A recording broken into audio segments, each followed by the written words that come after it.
Fazer uma palestra agora para vocês, pessoal. E é sempre bacana a palestra do Argeu, que ele fala com bastante naturalidade. E o tema da palestra desse ano é como selecionar bovinos para obter ganhos econômicos. Se esse sim acho que a grande pergunta da pecuária brasileira, e a resposta agora, que quem vai tentar passar para você com mais naturalidade e simplicidade possível, Argeu Silveira, médico veterinário e já há quase 30 anos responsável pelo programa de melhoramento genético da genética aditiva. Argeu, bom dia, a sua palestra. Bom dia a todos, bom dia ao pessoal que mais uma vez nos dá a honra de recebê-los aqui. E bom dia a você que está nos acompanhando através das lentes da nossa parceira, o SPA, através do canal do Boi. E a gente recebeu ali informações de gente acompanhando a gente de fora do Brasil, inclusive pela internet. Então, muito obrigado da sua audiência, muito obrigado da presença de vocês aqui. Meu nome é Argeu Silveira, eu sou responsável técnico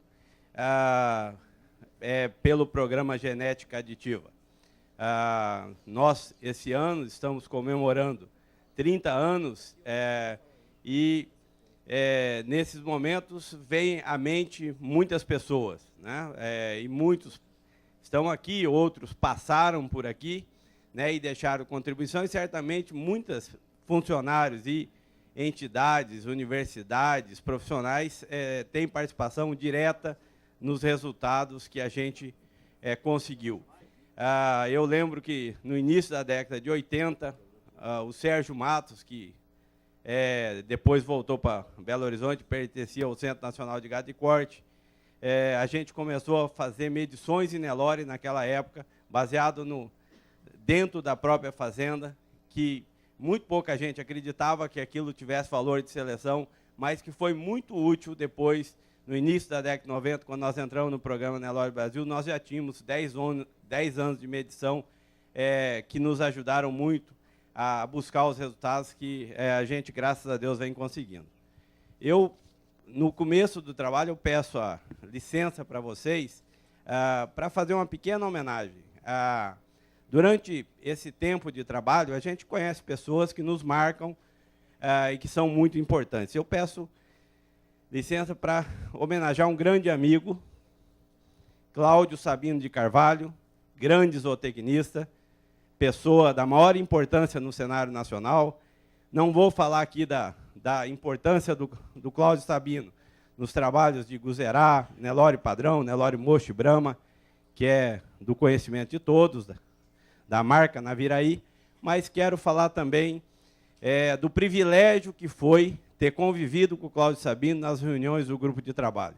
Está aí uma pessoa pioneira, uma pessoa que era zootecnista por formação, mas que teve a coragem, de 1988, ser um dos fundadores do programa Nelore Brasil, e era uma pessoa que me ensinou muito a parte de ter decisões, de ter coragem de enfrentar as realidades e de se posicionar. O Cláudio, eu tenho certeza que passou por aqui sem conhecer o muro, sempre teve posições muito claras, quer a gente gostasse, quer a gente não gostasse. Mas era um grande amigo, pessoa que foi muito influente dentro desse processo que hoje a gente comemora dos avanços genéticos. Eu deixo aqui a minha homenagem e a certeza de que a sua família, com o Claudinho, com a sua esposa e com os seus filhos, vão dar continuidade a esse tão belo trabalho apresentado. Essa é uma pequena homenagem que eu gostaria de fazer a um grande amigo, Cláudio Sabino de Carvalho, a quem eu peço uma salva de palmas.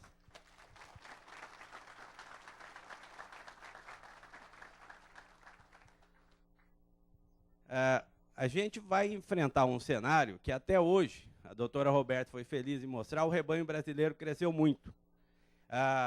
Só que se a gente olhar, a gente já não tem mais um estoque de terras para abrir no mundo. Se estima que nós temos de 1 a 2% de terras para abrir no mundo inteiro. Tá? E a população mundial dobra de tamanho entre 30 e 50 anos. Ou seja, cada dia mais gente precisando comer e menos terras para abrir. E vai acontecer o que está acontecendo aqui no Centro-Sul, que é a disputa pelo espaço físico de produção. Ou seja, onde nós estamos vendo aqui criação de bois, hoje tem a soja, a cana, a laranja, o eucalipto, disputando o espaço que é muito bom para o produtor, porque tem opções econômicas de trabalhar, mas nos desafia a cada vez ser mais produtivos. E, pensando em produtividade, eu tive a coragem, tive a curiosidade de dar uma espionada na nossa concorrência. A gente olhando o que aconteceu com a soja, a gente vê que, em 1982, a média de produção nacional era 28,8 sacos de média. Em 2010, 28 anos depois, a média é 49,8. Tá? Se aumentou a produtividade média em mais de 72%, quase 73% de aumento de produtividade por hectare.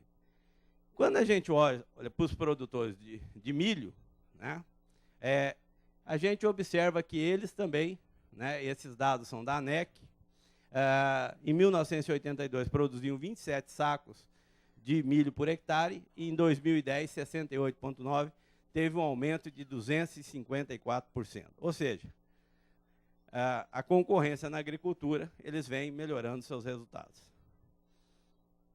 Quando a gente olha para a cana-de-açúcar, né, a gente vê que, em 1987, né, eles tinham 62 toneladas por hectare. Em 2008, esse número subiu para 77,5 toneladas de hectare, média Brasil. Quando a gente olha para a produção de frango, né, que são concorrentes diretos pelo mercado de carne, hoje se consome mais carne de frango do que de boi no Brasil, né, a gente olha que eles, em 1960, eles abatiam um frango com 1,6 kg e 56 dias. Em 2010, eles passaram a bater um frango com 41 dias e 2.440 gramas. Né? Então, se você olhar, eles conseguiram reduzir 1/3 da idade de abate e aumentar 50% do peso. Tá? O que esse pessoal tudo nos ensina? Né? Eles têm foco em resultado econômico. Né? Dificilmente alguém é convidado a ir numa granja de frangos para ver os frangos da pessoa. No máximo se mostra os resultados, se está ganhando dinheiro ou não. Tanto é que em frango hoje a gente não tem mais raça, nós temos marcas comerciais. Né? São cruzamentos que viram marcas comerciais. O que importa é o resultado. Então, quando a gente olha a concorrência, eles são muito focados em resultado econômico. Né? Se você olhar em suínos, é exatamente a mesma coisa. E dentro da nossa atividade? O mercado de venda de sêmen de 2011 foi um pouco maior no corte, tá? De 7 milhões de doses. Tá? Desses 7 milhões de doses, nós tivemos 3 milhões e 200, praticamente 3 milhões e 300, quase 50% de venda de Nelore. Tá? As centrais têm nos informado que 80%, 90% dessa venda são de touros provados. O que esse produtor que está comprando a genética provada está nos informando? Eu quero resultado. Né? Então, esse produtor está nos informando que ele quer resultado. Né? Eu quero aumentar minha produtividade, eu quero resultado, eu quero provas confiáveis. E o produtor está nos dizendo isso. Quando a gente olha para a raça Angus, que é uma raça hoje importante no mercado de inseminação, das 7 milhões de doses, 2,3 milhões são de Angus. Tá? Esse produtor que está usando Angus está nos informando que quer resultado. Né? Ele não está preocupado com a cor da vaca. Né? Ele está preocupado com o resultado do acasalamento que ele vai fazer. Então, se a gente olha para o Nelore, é muito claro que o produtor está nos informando. Selecione, faça provas sérias.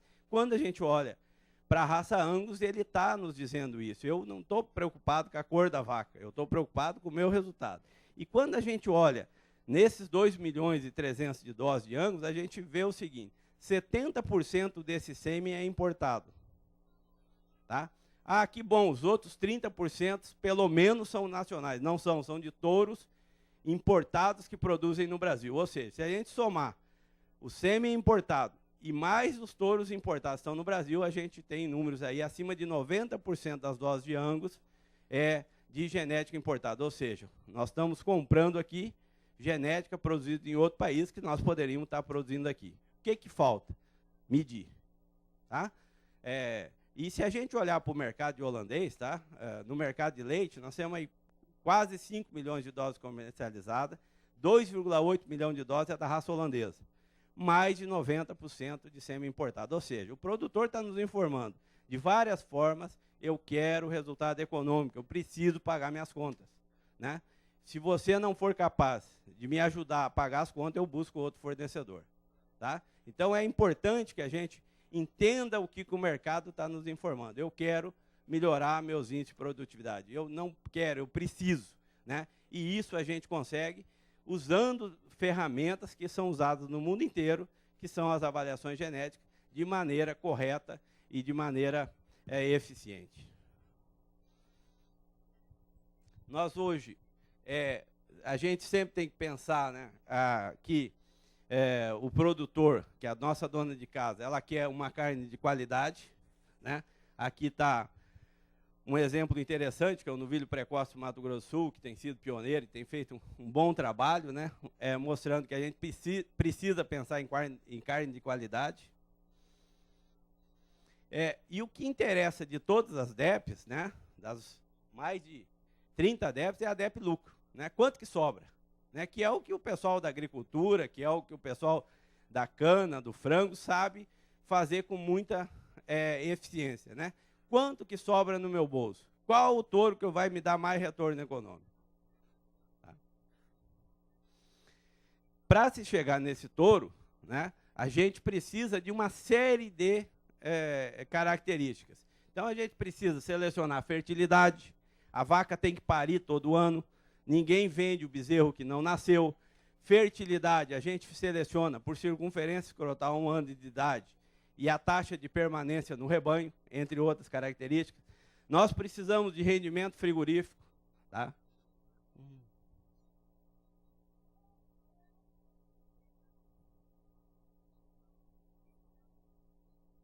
Vou passar aqui. Nós precisamos de rendimento frigorífico. A gente sabe que animais da mesma raça, com o mesmo preparo, chegam a ter 4% de diferenças na hora que vai para a indústria frigorífica. 4% de rendimento são, de um boi de 500 quilos, são 20 quilos de carne, ou seja, R$100 de lucro a mais. Ou seja, e rendimento frigorífico, a gente seleciona fazendo ultrassonografia, que é uma medida objetiva em todos os animais na mesma idade. Tá? Nós precisamos que as mães desses bois produzam leite, e aí a gente seleciona via habilidade materna. Nós precisamos ter sanidade, manejo. Agora vem aí a eficiência alimentar, que é os animais que são mais eficientes comendo capim, e que é uma medida nova que certamente vocês vão ouvir falar bastante. Tá? Nós precisamos ter animais dóceis. É só a gente olhar o Nelore, quando saiu do Brasil e foi para o México e foi para outros países, uma das características que mais ele esbarrou foi temperamento. Você vai lá no México, são pequenos produtores com um curral de arame. Como é que maneja um animal que não é dócil? Né? Então, essa foi uma das características importantes, e a gente tem que fazer isso. Não é medindo um animal que a gente vai dizer que ele é dócil, é medindo a população inteira por muitos anos consecutivos, e aí achando aqueles pais que transmitem a característica. Nós precisamos de animais que criem cada vez mais cedo. A gente tem que cuidar da nutrição desses animais e também dos ganhos de peso. Ou seja, quando a gente fala em buscar ganhos econômicos, a gente tem que cuidar de uma série de características. 30 anos eles passam depressa, principalmente para quem viveu esses 30 anos. Né?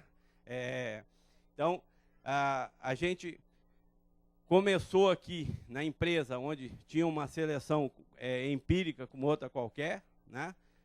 De rebanhos que o Dr. Hélio tinha herdado da família e adquirido alguns animais.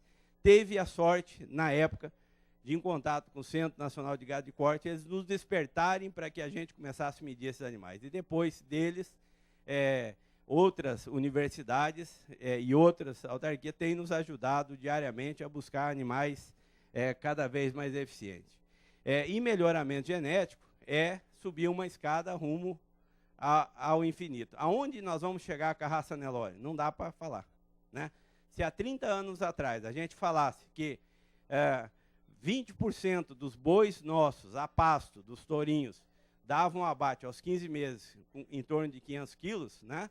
Com os dados que a gente tinha, a gente pensava que isso era impensável. Se a gente falasse que todas as fêmeas que nós produzimos dão abate até os 18 meses em regime de pasto, também eram índices de que a gente sequer podia imaginar. Ou seja, a gente vai caminhando com a raça Nelore em passagens de 8 a 10% de proteína, em desvantagem aí das pastagens de clima temperado, ricas em proteína, de mais de 20% de proteína.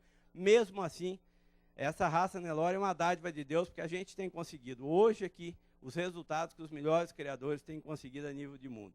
E veio agora a parte genômica mostrando que o Nelore tem uma capacidade de resposta em torno de 3 vezes mais rápido do que as raças europeias. Ou seja, se a gente estiver no mesmo ponto e for correr para um determinado lugar, nós vamos chegar 3 vezes primeiro. E isso é uma dádiva de Deus, porque a gente herdou isso da natureza, de uma raça que responde muito à seleção. Tanto é que em torno de 30 anos, o Nelore hoje mudou totalmente a sua performance.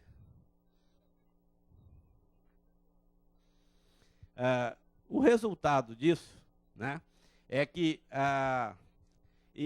na safra passada, né, 66%, 67% dos animais estavam ranqueados entre os top 5% dos machos da raça, né? O que é um top 5%? É um animal que está entre os 5% melhores daquela população. Pega 100 touros, tira os 5 mais produtivos, ele sai. Ou se a gente pegar 1000 touros, tira os 50 mais produtivos, eles estão nessa cabeceira, né? Nós tínhamos 67% dos touros ranqueados entre 5%. Fato esse que permite que a gente faça um leilão, né? Esse ano serão 500 touros, onde só entram touros top 5% ou melhor, né? Nessa safra 2010, que vai ser oferecida, esse índice sobe para mais de 84%. Tá? 84% dos animais nascidos nessa safra estão entre os top 5%, ou seja, pertencem aos top 5% da raça. E só lembrar que, em matemática, né, para ter percentagem tem que ter 100. Né? Se 84%, né, dos nossos animais estão entre os top 5% da raça, isso quer dizer que há uma imensidão de animais, né? Há uma imensidão de animais de outros criatórios, de outros criadores, que fazem com que essa população, ou seja, que participam dessa amostra, para que esses animais possam alcançar matematicamente esse resultado. Só para, quando a gente fala em touro jovem, na estação agora, na última estação, foram acasaladas 2.852 matrizes. O nosso rebanho está estabilizado em mais ou menos 3.000 animais. O complemento disso aí são os animais de FIV, que não estão nessa conta. Tá? Então, são mais ou menos 3.000 animais, e aí foram acasaladas 2.852 matrizes.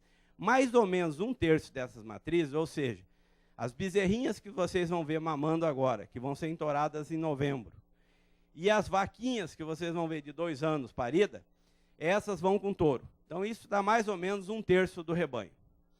Os outros 2/3 são vacas de 3 anos acima que são inseminadas. Tá? Dessas 2/3 do rebanho, cerca de 1.000 vacas vão ser cobertas pelos tourinhos de 2 anos via inseminação. Quais são esses touros? Nós nem escolhemos ainda. Tá? Mas eu posso garantir para vocês que, da próxima safra de tourinho que vai à venda, cerca de 1/3 do rebanho vai ser inseminada com esses tourinhos. Somando-se aos de monta natural, nós temos que 2/3 do rebanho, ou seja, aproximadamente 2.000 matrizes, são necessariamente cobertas ou inseminadas por touros de 2 e 3 anos. E o restante por touros provados, que a gente tem feito esforço para que esses touros provados não ultrapassem os 10 anos de idade. Tá? Por que isso? Para entrar naquela característica que a doutora Roberta falou, né? Quanto menor o intervalo de gerações, mais rápido a gente caminha. Foi mostrado o Quark aqui. O Quark nasceu em 1995, tá? Ele foi para a Central em 1997, com 2 anos de idade. Nós usamos ele aos 2 anos de idade. Vocês vão ver a Remanso Jurpila aí, que é nascida em 1998. Tá? Então, o Quark, que hoje vale R$200 a dose, que tem mais de 30 filhos em centrais e que é uma das referências de animais provados, nós utilizamos ele em 1997, quando ele tinha 2 anos de idade. Tá? Então, hoje a gente já está aí na 4ª, 5ª geração de filhos do Quark, né? E hoje muita gente se despertou para o uso do Quark nessa ocasião. E aí a gente poderia citar outros exemplos da busca incessante que a gente vem trabalhando com o touro jovem, principalmente por acreditar nas informações que nós coletamos. O resultado disso, né, e quando a gente mostrou aquela escada, a gente queria mostrar isso aqui. Aqui, em azul, está o ganho, o gráfico de ganho dos produtores do programa Nelore Brasil. Ou seja, é um programa que vem cumprindo a sua finalidade. A média dos produtores vem melhorando o seu rebanho. Então, o programa cumpre a sua finalidade. E aqui está o gráfico em vermelho da genética aditiva, né? E daí vem a liderança nossa nesse programa, onde a gente vem tendo os melhores resultados há mais de 10 anos, sendo o melhor criador desse programa. Então, aí dá para resumir, né, o trabalho que a gente vem fazendo nesses anos aqui.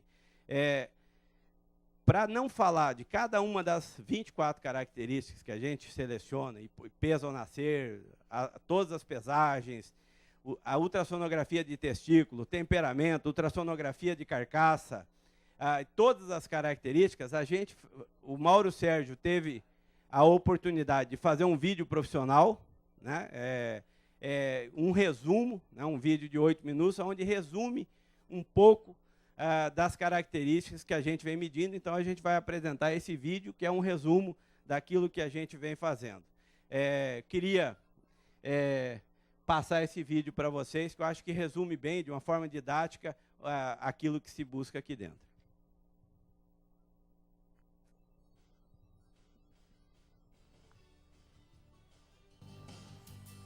Muitos selecionadores nos interpelam pelas nossas andanças no Brasil, perguntando qual é o segredo da genética aditiva em possuir o rebanho número 1 do maior e mais completo programa de melhoramento genético da raça Nelore. Resolvemos fazer uma reportagem um tanto didática. A partir de agora, você vai conhecer os 10 mandamentos que fizeram da empresa a maior referência na produção de um Nelore provado pela ciência e desafiado pelo homem. São regras simples, mas que podem mudar os seus conceitos de seleção dentro deste zebu. Confira. Sistema de acasalamento. Qual touro é bom? E eu pergunto, para que vaca? A grande pergunta é para que vaca? Porque todas as matrizes, e raramente isso não acontece, ela tem qualidades, e às vezes muitas qualidades, e tem características a serem melhoradas. Por exemplo, uma vaca pode ser excepcional para leite, excepcional para fertilidade, mas precisar ser melhorado seu temperamento, ou sua parte de acabamento, né, ou a sua permanência no rebanho, ou qualquer fator das 24 características que nós avaliamos. Qual é o segredo? É você escolher os touros bons, né, tirar a consanguinidade e buscar o touro ideal para cada vaca. Então hoje a gente tem um sistema que chama PAG, que é disponibilizado pela NCP Nelore Brasil, e esse sistema ele traz para a gente a otimização de acasalamentos, ou seja, buscar o touro ideal para cada vaca, né? O sistema é muito interessante, porque às vezes você tem touros que você usualmente gosta deles e usa, e na hora que você bota para acasalar e pede para buscar características econômicas, ele simplesmente você não consegue usar ele no rebanho, né? Porque ele tem deficiências econômicas graves, né? E começa a chamar a atenção da gente para essa busca da pecuária de resultado. Então, o PAG é um instrumento fantástico. E outra, você já tem de antemão, na hora, antes do bezerro sequer ser feito, uma previsão de resultados genéticos daqueles animais. Claro que isso depois vai vir os resultados do próprio animal, vai vir os resultados do filho do animal e esse resultado vai se modificando. Mas você sabe de antemão, se você está cruzando vacas boas com touros bons, se espera que colha bons produtos. E ao contrário também é verdade, se você estiver escolhendo touros ruins de avaliação com vacas ruins, o programa já te diz que os resultados vão ser ruins também, né? Então o sistema de acasalamento ele é importante porque desperta para a gente de deficiências econômicas dos touros. E muito mais, ele traz também a otimização de acasalamento, ou seja, buscar o touro certo para cada vaca. Formação de grupos de manejo. Se a informação sai da sua propriedade ruim, não tem mágica mais para frente, ela só piora, né? E a base disso é justamente os grupos de manejo, ou seja, o que é grupo de manejo? Quem tem a mesma oportunidade de alimentação, né? Se a gente está falando de animais que estão comendo braquiárias, tem que se julgar junto com as braquiárias. Ou seja, vamos imaginar que alguém opte por criar todos os seus animais no confinamento, né? Mas alguém está comendo 10 quilos de concentrado e alguém está comendo 2. Eles não estão tendo a mesma oportunidade, né? Então, o grupo de manejo parte do princípio de oportunidades. Pesagens ao nascer e trimestrais.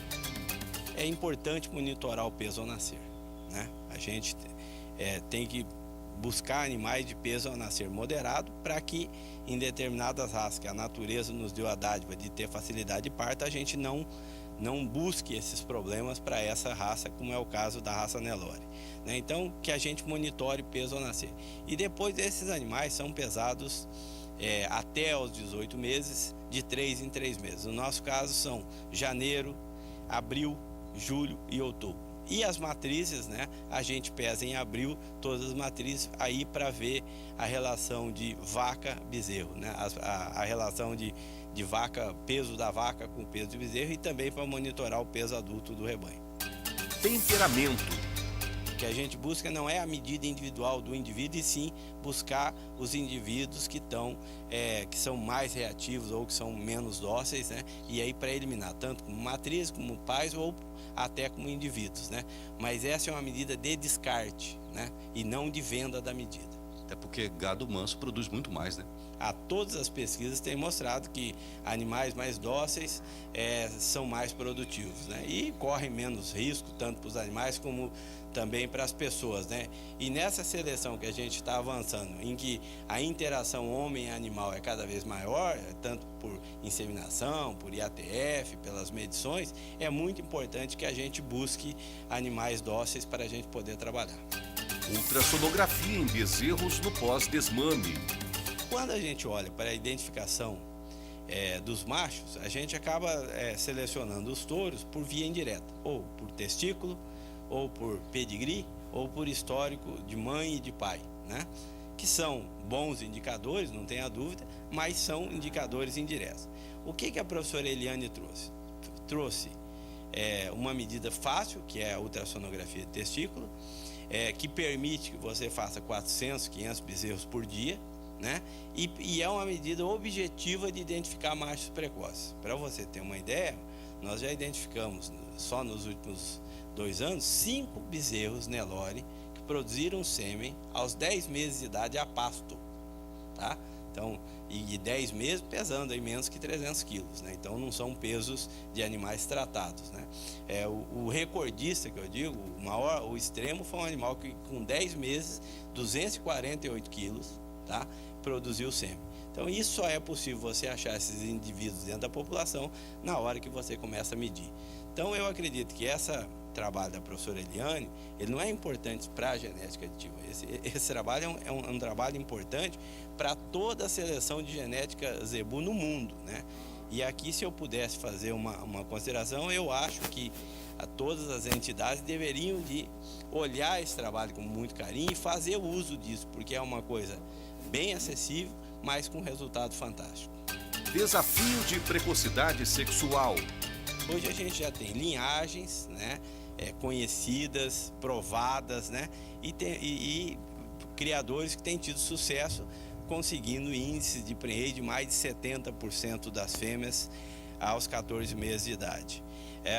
Outras características e dúvidas que nós tínhamos no início, se elas iam reconceber, se elas teriam leite para criar o bezerro, se elas cresceriam, né? Todas essas características hoje a gente sabe que isso é possível, né? E quando a gente olha num rebanho comercial, que é o objetivo final desse trabalho, uma fêmea emprenhada aos 2 anos, ela pare aos 3 e desmama aos 42 meses, aos 3,5. Se você fizer a conta, tá?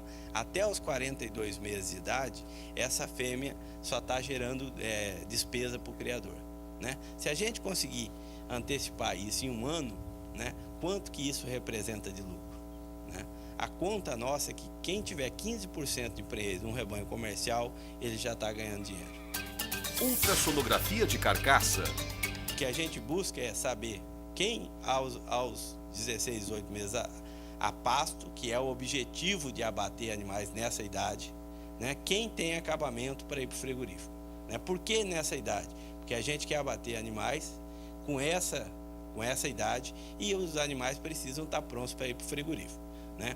Além de tudo, a gordura externa ideal, além, né, de proteger a carne no resfriamento, ela é muito importante para a vaca ter um parto por ano, porque a vaca precisa depositar a gordura para ter reserva energética durante a escassez de capim.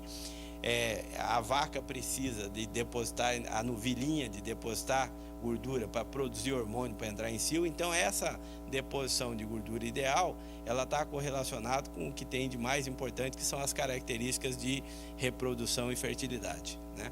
Agora, vale a pena a gente ressaltar, que não adianta eu pegar 5 ou 10 touros que eu vou vender no leilão e medir eles com 600 ou 650 quilos e apresentar as medidas. Aquilo não significa nada, né? O que significa é você medir na idade correta todos os animais e ali sim identificar quem tem e quem não tem acabamento. Controle e registro na ABCZ. São animais puros, né? A gente, por ocasião da desmama, apresenta eles para o controle e eles são submetidos aí aos critérios de padrão racial desses animais, né? Animais que porventura têm defeitos são desclassificados e depois, quando apresentam prenhez positiva, tá? As fêmeas vão a registro, né? Nós só apresentamos fêmeas para registro com prenhez positivo. Se ela não estiver prenha na ocasião, ela nem sequer é apresentada. É animal PO, tem identidade.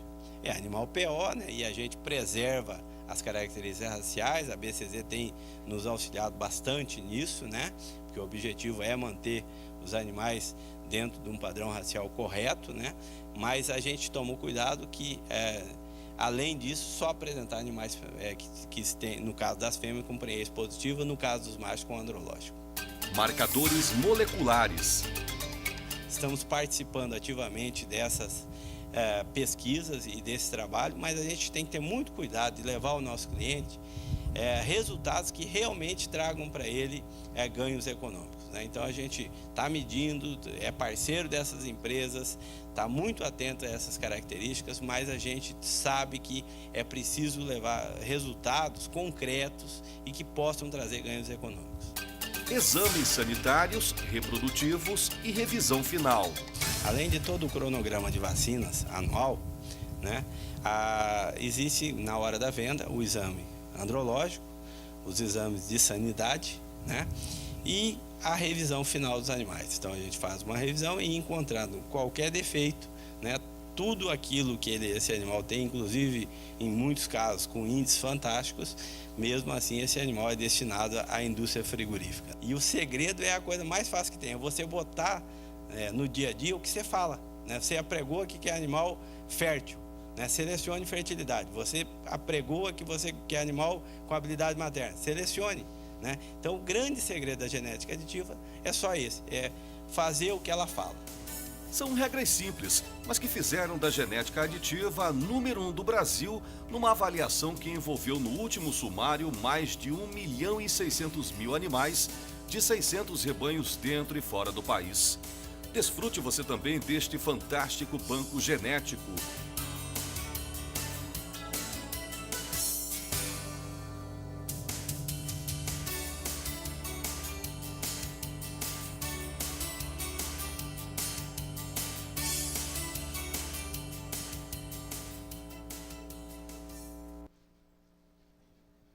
Nesse vídeo a gente tentou fazer um resumo para mostrar que produzir um touro de qualidade é muito mais que comprar um sêmen e colocar numa vaca que a gente acha que é a vaca ideal.